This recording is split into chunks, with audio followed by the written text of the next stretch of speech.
nu galchitanii katti nu dhaggeeffachuu keessa kanaaf galatoomaadha. Abbaa Gadaa Harargeetii naan jedhanii walqixxummaa dhiiraa fi dubartii tana naannoo Shawaa bahaa kanaan jiraa jechuudha amma. Galmi kunillee galmi naannoo Shawaa kana dhaabbate kun galma ummata Oromootiif waliigala walqixxummaa ummata Oromootiif ta'uumu jechuudha. Saniifuu walqixxummaa dhiiraaf dubartii jedheeti heerri Gadaa murteessee jedhe. Akkamiin walqixxaa jedhella. Mijiyyoma intalumata kaafii gurbaa tokko nama lama fuudhee akkatti ol kaasee akkamitti eenyutu irra jiraa jedha. Haa irra jiru maali akkamitti irra jiraata? Wanni walirra jiranii suni maali jedha. Nama kophaa dayuu jechuudha.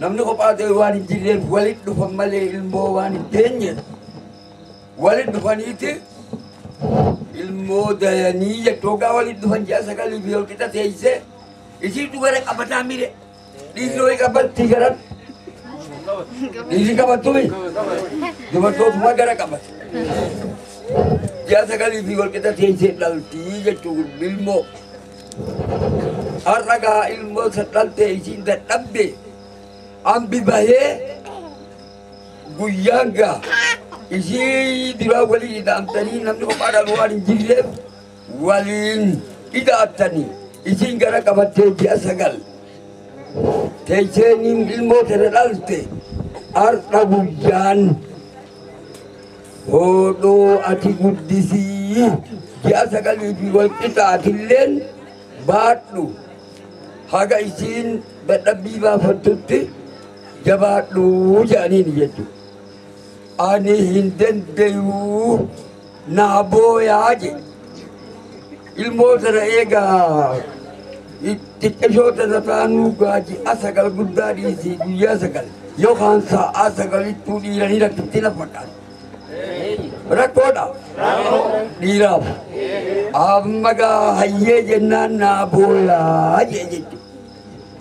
Isii gaafatan gaa ati hoo hayyee gaa ji'a sagalillee wal qixaa ji'a sagalii wal qixallee teessee deesse. Har'a hoo naa booyaa jee namni ati ilmee kana deesseefi akkam boonaa jenne naa kennaa jettee je'an naa boona. Ahaa edaa dubbiin ati nama guddisuun boonaatii fi irra jira moo nama guddisuun booyaatii fi irra jira jedhama guddoon ilaaluu seenee jechuudha. Maal jettan sin jedhan? Nama guddisuun boonaa fi namni nama guddisuun boonaa fi dubartoota ta'eega. Namtichi immoo nama guddisuun booyaa dhiirra waan ta'eef qofa jechuudha. Saniifuu gaa booyaa namni nama guddisuun boonaa fi wani namarra jabdu waan hin jirreef nama guddisuun ka booyaatii fi nama guddisuun boonaa fi wani nama caalaa waan hin jirreef haadhuma nama guddisuun boonaa saniitiitu addunyaa matana irrattuu nama san qabaa. Ol antummaallee isuma sadii qaba.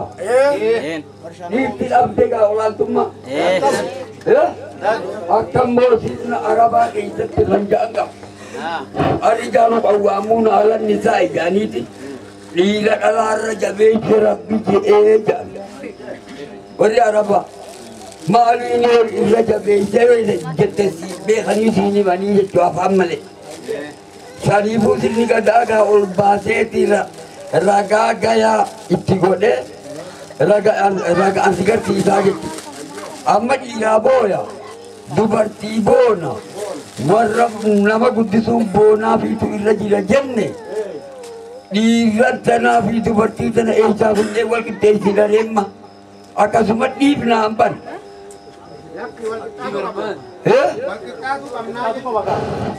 Barbaannee isinii barbaanneeti gaa akkuma dhiirti gaa dubartoonni gaa dubartootuma biraawuu akka dhabamne Akan dubartoota biraan dhabamnee gaawwachumaan jiraattan isinii barbaannaa jechuudha.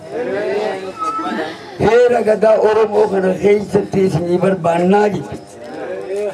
Saniifuu amma gaa walqixxummaa dhiiraa fi dhalaatii jalqabnee waan as finneef amma gaa namni nama guddisuun boonaa fi dubartoota waan ta'eef namni nama guddisuun booyaa fi dhiira waan ta'eef dubartoonni digirii nama guddisuudhaan digirii ba'e kuni gaa duwwaarraa duwwaar kate jettu gaa kan dhiiraa kun maal barbaannaa firee akkamiin finnaa yoo jenne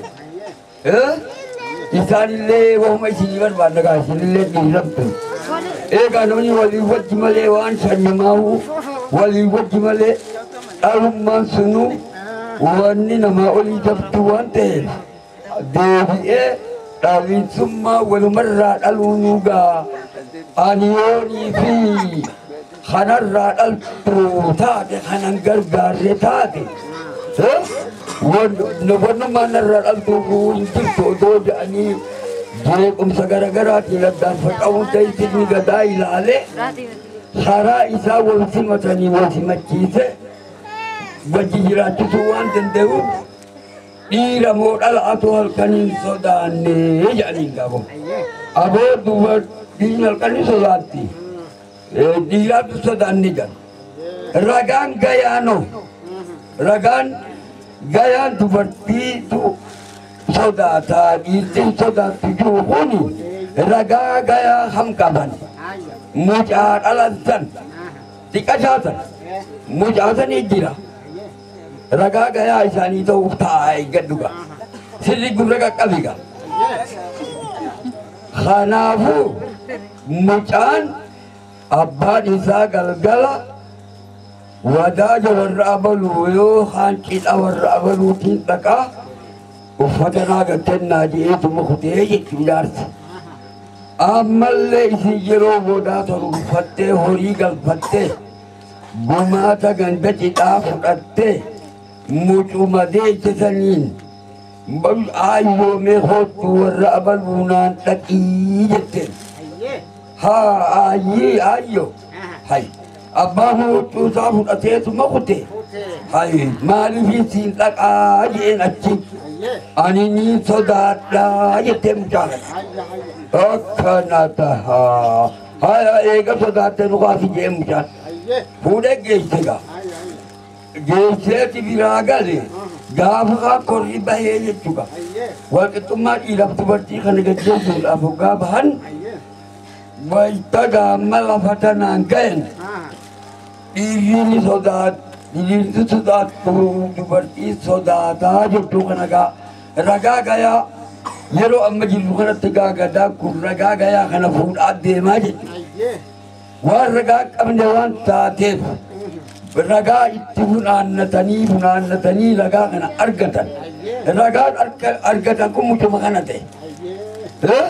Kanaaf waliin dhiyeessanii muca abbaan kiyya kanuma kute ayyoon tiyyanaanii nageessi jette dubartoonni sodaachuu ragaan kanumaa jeen.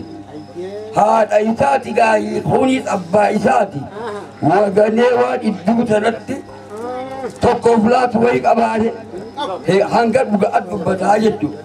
Uummanni Oromoo dubbii isaanii akkuma waliigalatti hanguma dhugaa waan taateef dhiira moo dhala'aatu halkan hin sodaanne jennaan dhala'aatu sodaataa dubartiin dhiirti sodaattuu jennaan ragaan gayaan argame moo argame.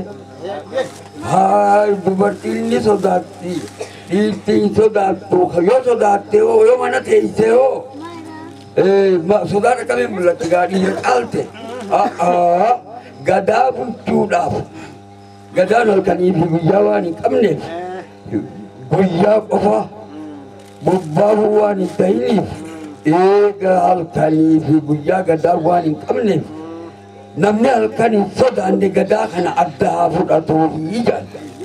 Namni halkan hin sodaanne eenyu ta'e dhiira sana ta'e. Akkasitti dhiirti gadaa fudhatte.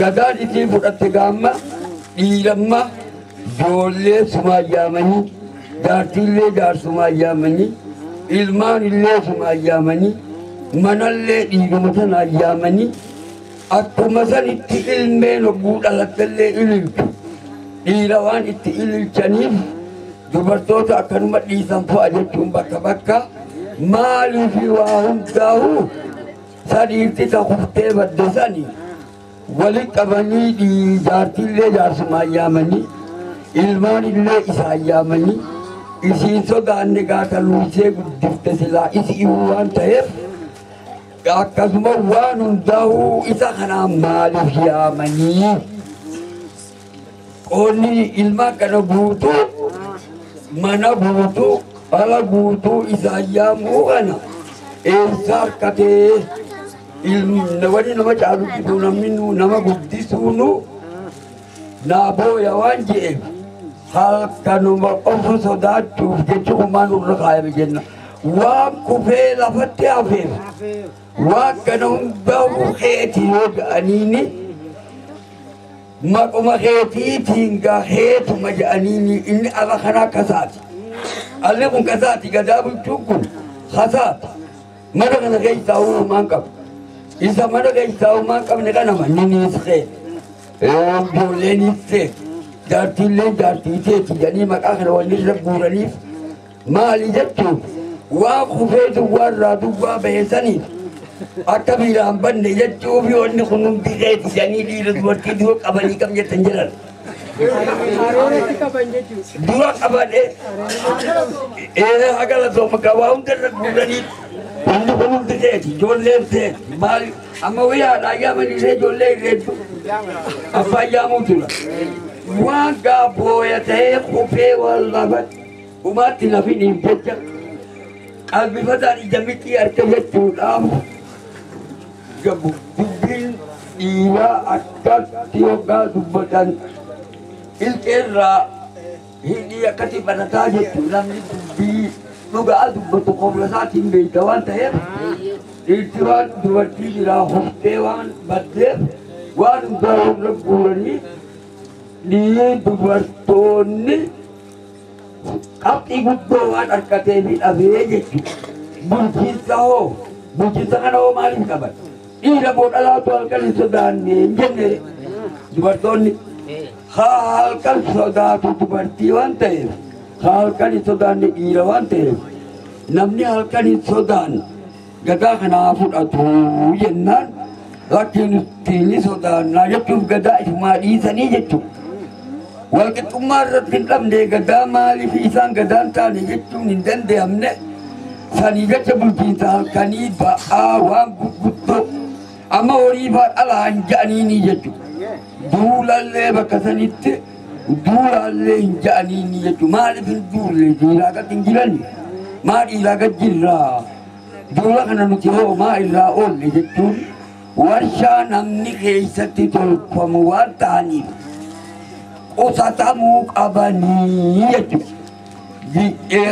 Ilbuu kakachiisuun irratti hin jiru, dubartii abaaruun irratti hin jiru, akka maleetti dha'uun meeshaa warshaa namni keessatti tolfamu nama balleeyse namni dubartii bakka malee dhooltan namatti dubartii rifachiiftan namni ba'aa gurguddoo amma horii faa qalaa jechuun saani dhaabbataan halaalii qaluu silaa dandeemaadha. Qalanillee nyaachuun dhorkaadhaan abbaan fedhee yoo qala. Humna qabaa jechuudha amma horiin kun isiin meeshaa warshaa namni keessatti toluumi. Saniifuu gaa waan garaa qabdu bishaan taatee dhiiga taatee foon taatee lafee taatee deemtee nama waan ta'uuf waan jabduu kanaa yoo hurgufamte miidhaa waan irra geessuuf wanni uummanni Oromoo bakka jabduu dhiirri bakka laaftuu dubartiin tun jabeenyaan dhiiraa gatii miisa bakka wanni kana maal hin godhi jennan irra jabduu isiin ta'uu fi qusatanii ol kaayyatanii jechuudha. Amma yoo horiin bubbute akkuma sanitti warshaa waan ni gadhiisaa jechuudha. Wanti silaa gadaan geggeessu akka gadaatti barnoonni gadaan geggeessu akka ijaatitti bakka ijaa hunda beekee ijjitun tanaafi qusatamti bakkitun tanaafi fakkaatti jedhee sirni gadaa geggeessee lafa kaayee jechuudha. Saniifuu walqixxummaan dhiiraaf dubartii kana fakkaatti maal jettarree jedhaniisi. Bakka sadii godha. Ayya. Amma yoo dubartiin dhalatte. Ayya. Ittiin ililchan. Ililchan. Yoo dhiirti dhalatte. Ayya. Ittiin ililchan. Ayya. Kun maaliif? Akkana. Gaadaan halkanii guyyaan qabu jennee hogguma garaa haadhaatii gadi dhalatu san akka waan duulaa dhufeetitti ililchuu jechuudha. Waan duulli isaa kennameefiif hogguma garaa haadhaatii gadi bu'e sanuu duulaa dhufe jedhanii itti ililchan. Dubartii duulatti waan erguu uummanni Oromoo waan hin dheehamneef isiif birraa irraa usanii jechuudha.